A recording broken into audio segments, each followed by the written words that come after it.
చెప్తున్నారు. నిజంగా జగన్మోహన్ రెడ్డి చేసింది మీరు అనుకున్న మీ అంచనాలకు అనుగుణంగా చేశారా? అది ఆయనకు రాజకీయంగా లబ్ధి చేకూరుస్తుందా లేదా సోషల్ ఇంజనీరింగ్? అది కొంతవరకు చేస్తాడు, చాలా డీప్ గా చేశాడు.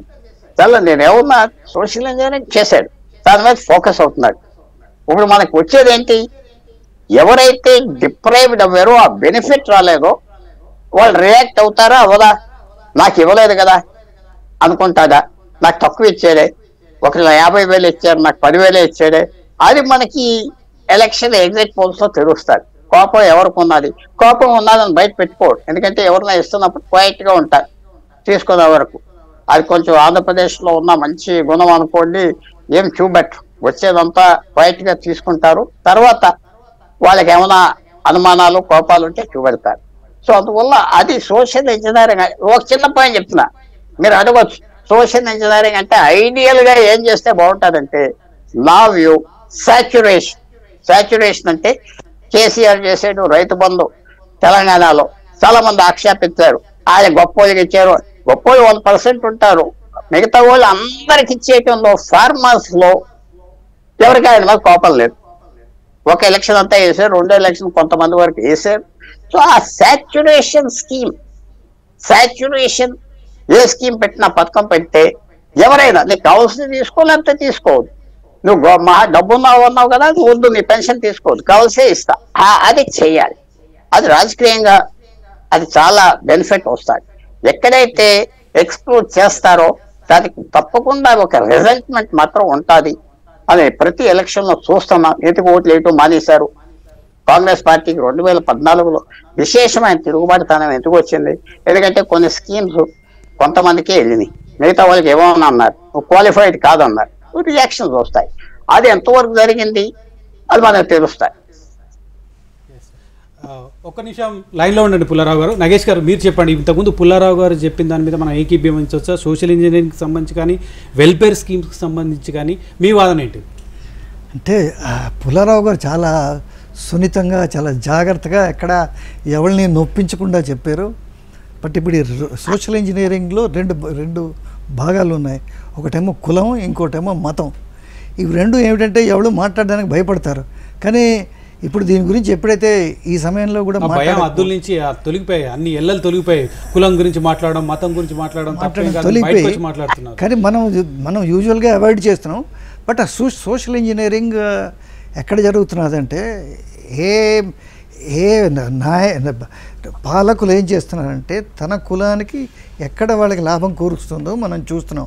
తెలంగాణలో చూసాం, ఏది మనం ఆంధ్రాలో మనం చూసాం. నిన్న ఏబి వెంకటేశ్వరరావు ఆయన రిటైర్ అయిపోయిన ఆయన స్టేట్మెంట్ చూస్తే మనకు కొన్ని హింట్లు దొరుకుతాయి అసలు ఆంధ్రాలో ఏం జరిగింది అనేది. అక్కడ కులంతో సంబంధించింది. రెండోది ఇంకేమిటంటే మతానికి వచ్చినప్పుడు డెఫినెట్లీ జగన్మోహన్ రెడ్డికి అక్కడ అడ్వాంటేజ్ ఉంటుంది, దాంట్లో ఏం లేదు. వీరు చెప్పాలి దీంట్లో సర్వేలు ఏమి చూపిస్తాయో. బట్ దాని తర్వాత వెల్ఫేర్ స్కీమ్స్ డెఫినెట్లీ జగన్మోహన్ రెడ్డికి అది అడ్వాంటేజ్ ఉంటుంది. బట్ ఏమిటంటే ఈ మన మీడియాలో చూసిన ప్రకారం చాలామంది ఏమంటున్నారంటే, ఇప్పుడు జనాల్లో బాగా చైతన్యం వచ్చింది. ఈవెన్ చదువుకున్న వాళ్ళు కూడా ఏమంటున్నారంటే, మన ఫ్యూచర్ జనరేషన్స్ బాగుపడాలంటే ఉట్టి ఈ సంక్షేమ పథకాలే కాదు, వాళ్ళు డెవలప్మెంట్ కావాలనేది. పళ్ళు అమ్ముకునే వాళ్ళు, పూలు అమ్ముకునే వాళ్ళు, విజయవాడలో రోడ్డు మీద ఉన్నవాళ్ళు వాళ్ళు చెప్పుకుంటున్నారు, మన ఫ్యూచర్ పిల్లలు కావాలంటే మనకేంటంటే సంక్షేమ పథకాలు కావు అనేది వాళ్ళు స్పష్టంగా చెప్తున్నారు. ఎస్ సార్, సంక్షేమ పథకాలు అన్న అంశం మీద పుల్లారావు గారు ఈ సంక్షేమ పథకాల అంశం మీద మనకు చర్చ పెడితే, ఆంధ్రప్రదేశ్లో సంక్షేమ పథకాలు ఒకవేళ సంక్షేమ పథకాలు కనుక ప్రజలు ఓటు వేస్తే ఓకే, సంక్షేమ పథకాలకు పాజిటివ్గా ఉన్నారు. సంక్షేమ పథకాలు ఆంధ్రప్రదేశ్ ప్రభుత్వం కాదు, ఇంకే ప్రభుత్వం సంక్షేమ పథకాలు ఇంత భారీ స్థాయిలో అమలు చేస్తే ఖచ్చితంగా వాళ్ళకు ఓటు వేస్తారనేది మనకు స్పష్టమవుతుంది. ఎగ్జిట్ పోల్ ఫలితాలు, ఆ తర్వాత నిజమైన ఫలితాలు వచ్చిన తర్వాత కూడా. ఒకవేళ ప్రతికూలంగా ఓటు వేస్తే దేశవ్యాప్తంగా సంక్షేమ పథకాల మీద ఒక చర్చ జరిగే అవకాశం మాత్రం మనకు స్పష్టంగా కనిపిస్తుంది. సంక్షేమ పథకాలతో ప్రజలు ఎలా రియాక్ట్ అవుతారు అనేది ఆంధ్రప్రదేశ్ని ఒక మనం రీసెర్చ్ సెంటర్గా చూడొచ్చా? ఒకటి అన్ని చోట్ల చేస్తున్నారు. ఇది ఫేవియన్ సోషలిజం నుంచి స్టార్ట్ అయింది 100 సంవత్సరాల క్రితం. From the home to the tomb. అంటే నీ తల్లి గర్భం నుంచి నేను కప్పెట్టే వరకు చూస్తామని. అది అది మన భారతదేశం ఆ స్టేజ్కి వచ్చేసామని నేను భావిస్తున్నాను. ఇంకా ఎక్కువ కూడా నువ్వు చచ్చిపోయి కూడా నిన్ను అంతా పూజలు కూడా చేసి లేకపోతే ఏదో చేసి పంపిస్తామని కూడా మొదలు పెట్టారు కదా. సో అందువలన చాలా మనం అడ్వాన్స్డ్ అయిపోయాం. అన్ని రాష్ట్రాల్లో చాలా ఆంధ్రప్రదేశ్లో సంక్షేమ పథకాలు అమలు చేసినట్లు డైరెక్ట్ బెనిఫిట్ ఎవరైతే లబ్ధిదారులు ఉన్నారో వాళ్ళ ఖాతాలోకి దాదాపు 2,70,000 కోట్లు అనుకుంటాను. మొత్తం 5 ఏళ్ల కాలంలో అన్ని డబ్బులు కూడా ఖాతాలోకి వెళ్ళిపోయినాయి. ఇటువంటి సంక్షేమ పథకాలు మనం ఏ రాష్ట్రంలో కూడా ఇంత భారీ ఎత్తున 30కి పైగా స్కీములు ప్రవేశపెట్టి ఇంత భారీ ఎత్తున నగదు బదిలీ చేసిన రాష్ట్రం ఇప్పటివరకు లేదు. FRBM పరిమితికి మించి కూడా అప్పులు తీసుకొచ్చి కూడా ప్రజలకు సంక్షేమ పథకాలు అమలు చేశారు. అందుకే చెప్తున్నాను, ఈ ఎన్నికల్లో గెలుపు ఓటములు అనేది సంక్షేమ పథకాల పైన ఒక రీసెర్చ్ సెంటర్గా ఆంధ్రప్రదేశ్ భారతదేశ రాజకీయాల్లో నిలబడుతుందా అని అడుగుతున్నాను. ఒకటి మనం చూడాలి. ఎందుకంటే మనం ఇంకో రకంగా డిఎంకే ఏడిఎంకే కూడా ఎప్పుడైనా చేస్తూ వచ్చారు. కేరళలో కూడా చేస్తున్నారు, కానీ కనపడవు. కేరళలో కూడా చేస్తున్నారు, ఎన్నో కనపడవు మనకి. ఇది కనపడేదే హడావుడవేదో చూస్తాం, కానీ చేస్తున్నారు. ఒక డిగ్రీ కొద్దిగా తక్కువ అవ్వచ్చు, పర్సెంటేజ్ తక్కువ అవ్వచ్చు, కానీ చేస్తున్నారు. కానీ మీరు అన్నట్టుగా ఇది గెలిస్తే నా స్కీమ్ల వల్ల గెలిచానని దేశం అంతా ఒక పెద్ద డిబేట్ కూడా వస్తుంది. ఒక డిబేట్ వచ్చి ఇదే ఇస్తే చాలు ప్రజలకి, పరిపాలన ప్లస్ ఈ స్కీమ్సా లేకపోతే ఉత్తి స్కీమ్సా, పెద్ద డిబేట్ జరుగుతుంది తప్పకుండా. ఎంతో దూరం వెళ్ళక్కర్లేదు. అర్జెంటీనా 1950 పూర్తిగా ఒక సెక్షన్కి మొత్తం ఖజానాన్ని కరిగేసి ఇచ్చేశారు. రిచెస్ట్ కంట్రీ అంటారు అప్పుడు. ఆ టైంలో హైయెస్ట్ ఇన్కమ్. ఇప్పుడు ఈవేళ 60 సంవత్సరాలు 50 సంవత్సరాలు బట్టి చితికిపోయింది, తేలలేకపోతుంది. ఏ స్టేజ్కి భారతదేశం అంటారంటే అందరికి పంపించేస్తున్నారు. బెంగాల్లో కూడా స్టార్ట్ చేశారు. మనంత రిఫైన్డ్గా లేదు, ఆ బటన్ నొక్కితే వెళ్ళిపోవటం స్టార్ట్ చేశారు. అక్కడే ఇస్తున్నారు, చాలా ఇస్తున్నారు, ప్రతి ఒక్కరికి ఇస్తున్నారు, ప్రొఫెషన్కి ఇస్తున్నారు, మౌల్వీస్కి ఇస్తున్నారు, పూజారులకి ఇస్తున్నారు. కొంచెం ఒక డిగ్రీ వేరియన్స్ ఉన్నది ప్రతి రాష్ట్రంలో. కానీ చాలా వరకు అంటున్నాను, చాలా కేర్ఫుల్గా అంటున్నాను. మీరు లెక్కలు పెడితే 2,70,000 కోట్లు ఇవన్నీ చాలా వరకు చేస్తున్నారు. ఇది తక్కువ కాదు. కానీ ఇక్కడ దీని మీద ఫోకస్ అవ్విందా, దీని మీదే ఇచ్చారా, దీని మీద రాజకీయమా, దీని మీద పాలిటిక్సా, అది తప్పకుండా ఒక ప్రశ్న. మీరు అన్నట్టుగా ఫ్యూచర్ ఒక డిబేట్ మాత్రం తప్పకుండా భారతదేశంలో జరుగుతుంది. కానీ నేను ఇందాక చెప్పిన మాట ఏంటంటే మొత్తం ఎక్కువగా మన బడ్జెట్స్ భారతదేశంలో ఎంతో వెల్ఫేర్కి జరుగుతుంది. ఏ దేశంలో లేదు.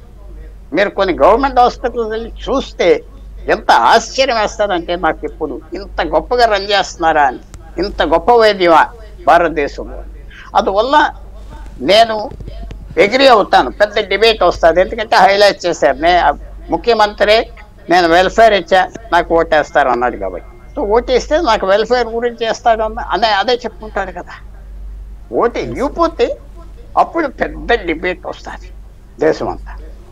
తర్వాత నగేష్ గారు, పుల్లారావు గారు చెప్పిన దానికి మీరు ఏకీభవిస్తారా? నిజంగా పుల్లారావు గారు, ఒకసారి నగేష్ గారు ఇప్పుడు ఎగ్జిట్ పోల్ ఫలితాల్లో మనకు ఖచ్చితమైన రిజల్ట్ కాకపోయినా అటు ఇటుగా రిజల్ట్ రాబోతుంది. సో మనం సంక్షేమ పథకాలు ఆంధ్రప్రదేశ్లో జరిగిన సంక్షేమ పథకాలు 30కి పైగా స్కీమ్స్ ఇచ్చి ప్రజలకు నేరుగా నగదు బదిలీ చేశారు జగన్మోహన్ రెడ్డి.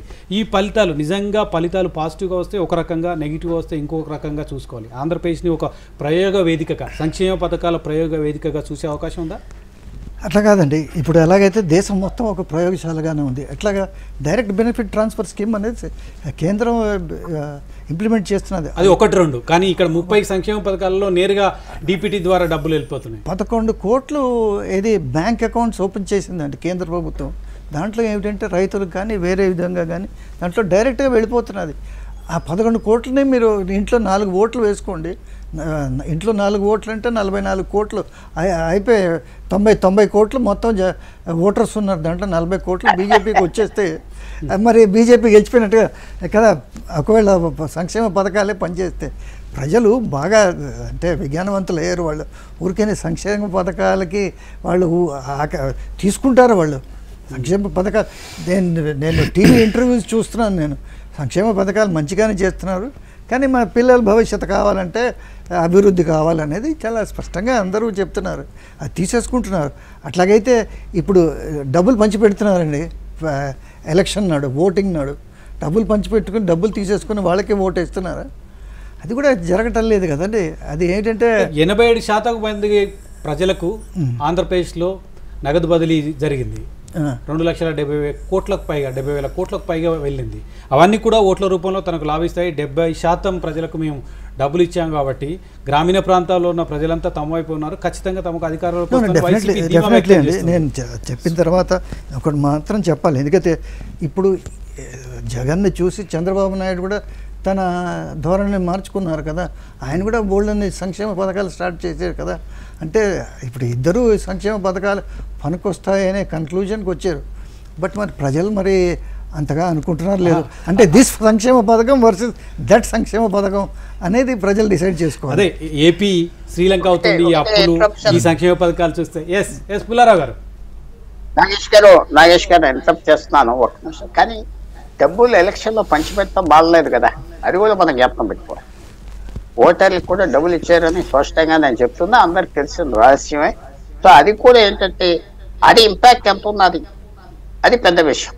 ఆఖరికి ఈ పథకాల గురించి చేస్తామంటాం, ఒకటి సైంటిఫిక్గా డిస్ట్రిబ్యూట్ చేశారో నేను అనే కార్పొరేట్ స్టైల్లో డిస్ట్రిబ్యూట్ చేశారని నేను అనుకుంటున్నాను, చాలా మంది అనుకుంటున్నాను. అది కూడా ఇంపాక్ట్ ఉంటుంది, మర్చిపోవడం. అంటే రాజకీయ పార్టీలు బలవంతంగా ఈ చట్టంలోకి ఊబిలోకి రావాల్సిన పరిస్థితి వచ్చింది. చంద్రబాబు నాయుడు గారు ఈ అప్పులు ఈ సంక్షేమ పథకాలు నగదు బదిలీ చూసి మరొక శ్రీలంకగా ఆంధ్రప్రదేశ్ను తయారు చేస్తున్నారన్న చంద్రబాబు నాయుడు ఈ మేనిఫెస్టోలో 1,60,000 కోట్ల సంక్షేమ పథకాలు ప్రకటించారు. అంటే అనివార్యంగా సంక్షేమ పథకాల వైపు పార్టీలు కూడా రాజకీయ పార్టీలు కూడా మళ్ళాల్సిన దుస్థితి వచ్చింది. ఎట్లా చూడాలి దీన్ని?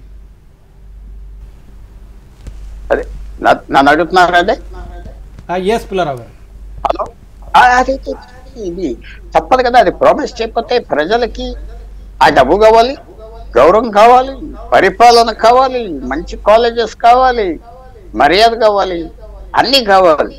ఆంధ్రప్రదేశ్ ఎలక్టరేట్కి అన్నీ కావాలి. అందువలన ఆయనకు తప్పదు. ఆయనకు కాదు, ఇంకెవరైనా నిలబడి తప్పదు. ఆయన ఇచ్చిన అన్నీ ఇస్తాం ప్లస్ అన్నారు. అది పనిచేస్తుందా? పూర్వం గ్రాటిట్యూడ్ చూపెట్టుకుంటారా? గ్రాటిట్యూడ్ చూపెడతారా జగన్మోహన్ రెడ్డి గారికి? ఆయన నమ్మేది ఏంటంటే గ్రాటిట్యూడ్ చూపెడతారు. ఎందుకంటే చాలా సైంటిఫిక్గా డీల్ చేశారని నేను మర్యాదగా మాటలతో చెప్తున్నా.